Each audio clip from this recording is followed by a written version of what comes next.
महाभारत के 5 बड़े धोखे। महाभारत के किस्से पढ़े या फिर कन्हैया के ग्वाल बाल और कालियावन वध की कहानी। कभी न कभी मन में यह बात जरूर आती है कि भगवान श्री कृष्ण ने इनके साथ धोखा किया। लेकिन क्या आपने कभी सोचा है कि अधर्म के मार्ग पर चल रहे इन पापियों का यदि अंत न होता तो उस समय के समाज की तस्वीर कैसी होती? आने वाला समय कैसा होता? आने वाली पीढ़ियों को धर्म अधर्म को भेद कैसे पता होता और एक स्वस्थ समाज की कल्पना कैसे साकार होती है? ऐसे ही तमाम सवाल के जवाब श्रीमद् भगवद गीता में मौजूद हैं, जो आज के युग में भी उतने ही सार्थक हैं जितने सदियों पहले कहे गए थे। तो आइए श्री कृष्ण के इन 5 बड़े धोखों की कहानी विस्तार से जानते हैं, जिन्हें उनके सिवा कोई और कर ही नहीं सकता था। जब बर्बरीक के साथ हुआ धोखा। कथा मिलती है कि जब महाभारत का युद्ध आरंभ होने वाला था तो भीम के पौत्र और घटोत्कच के पुत्र बर्बरीक ने अपनी मां को यह वचन दिया कि जो भी कमजोर पक्ष होगा वह उनकी ओर से ही युद्ध में प्रतिभाग करेंगे। इसके लिए उन्होंने भोलेनाथ की आराधना की और 3 अजेय बाणों को प्राप्त किया।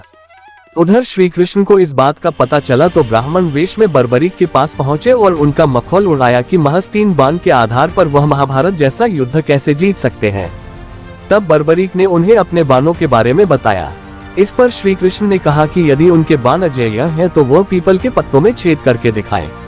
बर्बरीक ने बाण चलाया और सभी पत्तों में छेद हो गया, लेकिन एक पत्ता जो श्री कृष्ण के पीछे था वह बाकी रह गया था। तो बाण उनके चरणों के चक्कर काटने लगा।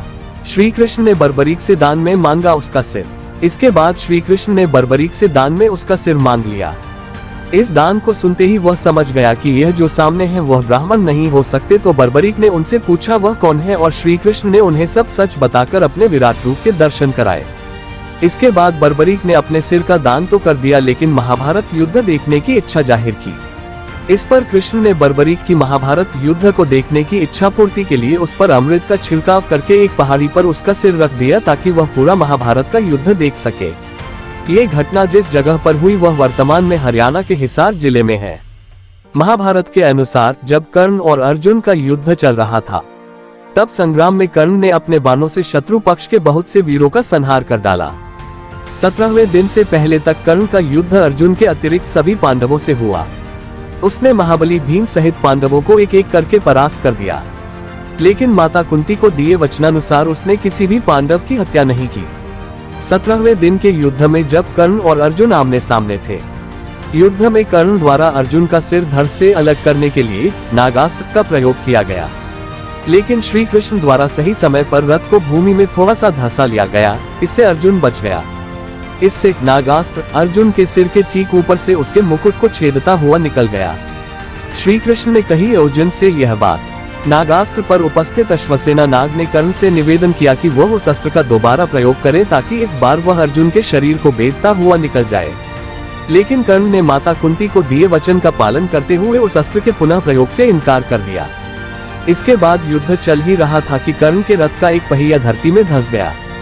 वह अपने को दैवीय अस्त्रों के प्रयोग में भी असमर्थ पाता है, जैसा कि उसके गुरु परशुराम का शाप था। तब कर्ण अपने रथ के पहिए को निकालने के लिए नीचे उतरा और अर्जुन से निवेदन किया कि वह युद्ध के नियमों का पालन करते हुए कुछ देर के लिए उस पर बाण चलाना बंद कर दे। तब श्री कृष्ण अर्जुन से कहते हैं कर्ण को कोई अधिकार नहीं है कि वह अब युद्ध नियमों और धर्म की बात करे, जबकि स्वयं उसने भी अभिमन्यु के वध के समय किसी भी युद्ध नियम और धर्म का पालन नहीं किया था। उन्होंने अर्जुन से कहा कि अभी कर्ण असहाय है, इसलिए उसका वध करे। तब अर्जुन ने एक दैवीय अस्त्र का उपयोग करते हुए कर्ण का सिर धड़ से अलग कर दिया। जयद्रथ वध में श्री कृष्ण की माया। सूर्यास्त से पहले जयद्रथ को मारने की अर्जुन की प्रतिज्ञा सुनकर जयद्रथ कांपने लगा। तब द्रोणाचार्य ने उसे आश्वासन दिया कि वे ऐसा व्यूह बनाएंगे कि अर्जुन उसे देख ही नहीं पाएगा। वे स्वयं अर्जुन से लड़ते रहेंगे तथा व्यूह के द्वार पर भी स्वयं ही रहेंगे। अगले दिन युद्ध शुरू हुआ। अर्जुन को जयद्रथ कहीं दिखाई नहीं दिए। तुम शीघ्रता से कौरव सेना का संहार करते हुए अपने लक्ष्य की ओर बढ़ो। ये सुनकर अर्जुन आगे बढ़े, लेकिन जयद्रथ तक पहुंचना मुश्किल था। सूर्यास्त होने वाली थी। तब श्री कृष्ण ने अपनी माया फैला दी।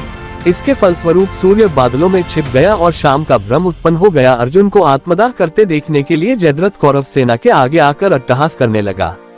तभी जयद्रथ को देखकर श्री कृष्ण बोले, पार्थ तुम्हारा शत्रु तुम्हारे सामने खड़ा है, उठाओ अपना गांडीव और वध कर दो इसका। वह देखो अभी सूर्यास्त नहीं हुआ है। ये कहकर उन्होंने अपनी माया समेट ली। देखते ही देखते सूर्य बादलों से निकल आया।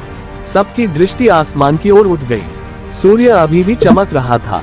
तब अर्जुन ने अपना गांडीव उठा लिया और श्री कृष्ण के कहे अनुसार जयद्रथ की गर्दन पर इस तरह वार किया कि उसका सिर उत्तर दिशा में 100 योजन की दूरी पर तप कर रहे उसके पिता की गोद में जाकर गिरा।